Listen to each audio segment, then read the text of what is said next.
जब श्री रामचंद्र जी विवाह करके घर आए तब से अयोध्या में नित्य नए मंगल हो रहे हैं और आनंद के बधावे बज रहे हैं। 14 लोक रूपी बड़ी भारी पर्वतों पर पुण्य रूपी मेघ सुख रूपी जल बरसा रहे हैं। रिद्धि सिद्धि और संपत्ति रूपी सुहाइनी नदियां उमड़ उमड़ कर अयोध्या रूपी समुद्र में आ मिली। नगर के स्त्री पुरुष अच्छे जाति के मनियों के समूह हैं जो सब प्रकार से पवित्र अमूल्य सुंदर हैं। नगर का ऐश्वर्य कुछ कहा नहीं जाता, ऐसा जाना पड़ता है कि मानो ब्रह्मा जी की कारीगिरी बस इतनी ही है। सब नगर निवासी श्री रामचंद्र जी के मुख चंद्र को देखकर सब प्रकार से सुखी हैं। सब माताएं और सखी सहेलियां अपने मनोरथ रूपी बेल को फली हुई देखकर आनंदित हैं। श्री रामचंद्र जी के रूप गुण शील और स्वभाव को देख सुनकर राजा दशरथ जी बहुत ही आनंदित होते हैं। सबके हृदय में ऐसी अभिलाषा है और सब महादेव जी को मानकर प्रार्थना करके कहते हैं कि राजा अपने जीते जी रामचंद्र जी को युवराज पद दे दें। एक समय रघुकुल के राजा दशरथ जी अपने सारे समाज सहित राज्यसभा में विराजमान थे। महाराज समस्त पुनियों की मूर्ति हैं। उन्हें श्री रामचंद्र जी का सुंदर यश सुनकर अत्यंत आनंद हो रहा है। सब राजा उनकी कृपा चाहते हैं और लोग पालगण उनके रुख को रखते हुए प्रीति करते हैं। पृथ्वी आकाश पाताल तीनों भुवनों में और भूत भविष्य वर्तमान तीनों कालों में दशरथ जी के समान बड़भागी और कोई नहीं है। मंगलों के मूल श्री रामचंद्र जी जिनके पुत्र हैं, उनके लिए जो कुछ कहा जाए सब थोड़ा है। राजा ने स्वाभाविक ही हाथ में दर्पण लिया और उसमें अपना मुंह देखकर मुकुट को सीधा किया। देखा कि कानों के पास बाल सफ़ेद हो गए हैं, मानो बुढ़ापा ऐसा उपदेश कर रहा है कि हे राजन, श्री रामचंद्र जी को युवराज पद देकर अपने जीवन और जन्म का लाभ क्यों नहीं लेते हैं। हृदय में यह विचार लाकर युवराज पद देने का निश्चय कर राजा दशरथ जी ने शुभ दिन और सुंदर समय पाकर प्रेम से पुलकित शरीर हो और आनंदमय मन से उसे गुरु वशिष्ठ को जा सुनाया।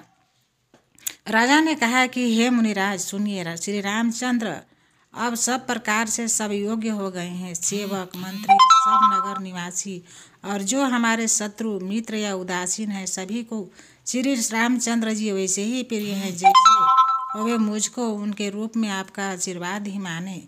शरीर धारण करके शोभित हो रहा है।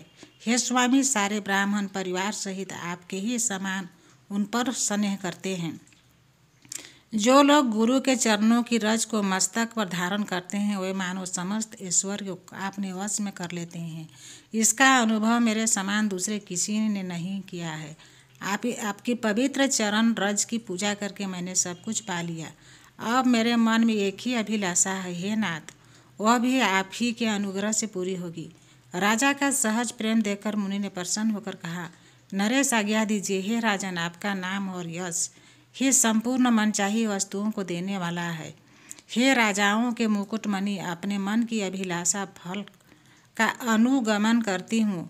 अपने गुरु जी को सब प्रकार से प्रसन्न जानकर हर्षित होकर राजा कोमल वाणी से बोले, हे नाथ, श्री रामचंद्र को युवराज कीजिए, कृपा करके कहिए तो तैयारी की जाए।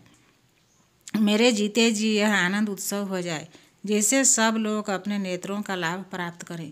प्रभु के प्रसाद से शिव जी ने सब कुछ निभाह दिया। केवल यही एक लालसा मन में रह गई। इस लालसा के पूर्ण हो जाने पर फिर सोच नहीं, शरीर रहे या चला जाए, जिससे मुझे पीछे पछतावा न हो।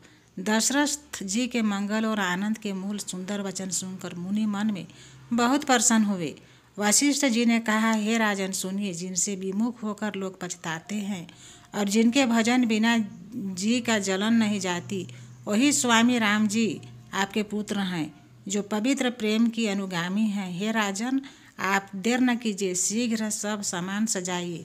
शुभ दिन और सुंदर मंगल तभी है जब रामचंद्र जी युवराज हो जाएं। और राजा आनंदित होकर महल में आए और उन्होंने सेवकों को तथा मंत्री सुमंत्र को बुलवाया। उन लोगों ने जय जीव कहकर श्री राम, तब राजा ने सुंदर मंगलमय वचन श्री राम जी को युवराज पद देने का प्रस्ताव सुनाया और कहा, यदि पंचों को आप सबको यह मत अच्छा लगे तो हृदय में हर्षित होकर आप लोग श्री रामचंद्र का राज्य तिलक कीजिए। इस प्रिय वाणी को सुनते ही मंत्री ऐसे आनंदित हुए मानो उनके मनोरथ पूरी पौधे पर पानी पड़ गया हो। मंत्री हाथ जोड़कर विनती करते हैं कि हे जगत पिता, आप करोड़ों वर्ष जिए। आपने जगत भर का मंगल करने वाला भला काम सोचा है। हे नाथ, शीघ्रता कीजिए, देर न लगाइए। मंत्रियों की सुंदर वाणी सुनकर राजा को ऐसा आनंद हुआ मानो बढ़ती हुई बेल सुंदर डाली का सहारा पा गई हो। राजा ने कहा कि श्री रामचंद्र जी के राज्याभिषेक के लिए मुनिराज वशिष्ठ जी की जो आज्ञा हो, आप लोग वही सब तुरंत करें। मुनिराज ने हर्षित होकर कोमल वाणी से कहा कि संपूर्ण श्रेष्ठ तीर्थों का जल ले आओ। फिर उन्होंने औषधि, मूल, फूल, फल और पत्र आदि अनेकों मांगलिक वस्तुओं के नाम गिनकर बताए। चंवर, मृग चर्म, बहुत प्रकार के वस्त्र, असंख्य जातियों के ऊनी और रेशमी कपड़े, मनिया, रत्न तथा और भी बहुत सी मंगल वस्तुएं जो जगत में राज्य अभिषेक के योग्य होती हैं। मुनि ने वेदों में कहा हुआ सब विधान बताकर कहा, नगर में बहुत से मंडप सजाओ, फलों समेत आम, सुपारी और केले के वृक्ष नगर की गलियों में चारों ओर रोप दो। सुंदर मणियों के मनोहर चौक पुरवाओं और बाजार को तुरंत सजाने के लिए कह दो।